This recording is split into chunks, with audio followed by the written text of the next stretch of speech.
hear a lot of students, they aspire to be a part of the industry. So some advice for them for kickstarting their career into trucking? Yeah, like mentioned in the previous talk, trucking industry is a very strong and very lucrative industry. Yeah. Having said that, it's all about the training. Now, since I'm running a professional truck training institute, I need time to train students.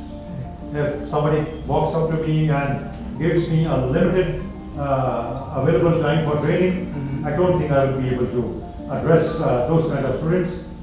I mean, I need at least 4 to 6 to 8 weeks of time to train the students properly. Understood. As it is, you're well aware that the MELT program is 3.5 hours, which has to be covered in 4 weeks' time. Now, if it is 4 weeks, I always ask for the additional time. Remember one thing, Akshay, the better trained you are, there are 80% chances that you will pass in the first attempt. Yeah. And the fun of, the privilege of passing the test in the first attempt is definitely something different than passing in the third or the fourth attempt. Correct. So everything is around the time. You give me time, I promise I'll give you the results. That's what it is. Number 2 is if there's any kind of issues coming up, I always keep in mind to be very open to my students.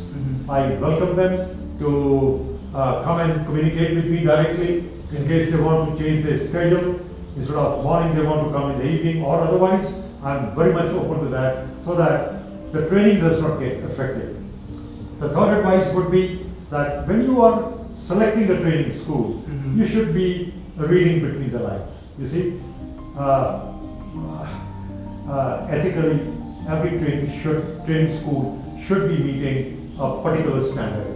But if you have a standard, then it's very easy for the students or for the audience to select whomever they feel like. But there's always something on the other side of the wall. So I will always advise that read the reviews, know about the school, know about the instructors, the kind of equipment they have got, whether it's old hack equipment or it's a new equipment, and so on. So what about the training areas? How does the classroom look like? Correct. And then what kind of air brakes training is being given? Right. So if the person at the helm of affairs is himself a teacher and then himself a trainer, I think the results are going to be much more brighter, I would say, rather than that the training is being done by somebody else, the air brake is being taught by somebody else, and the backing is taught by somebody else. I don't do this in my school. I have one instructor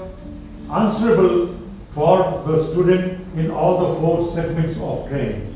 If my students don't perform, let's say they don't do well in backing, I talk to the students later, I talk to my instructors first that why did it happen. I always go after the why.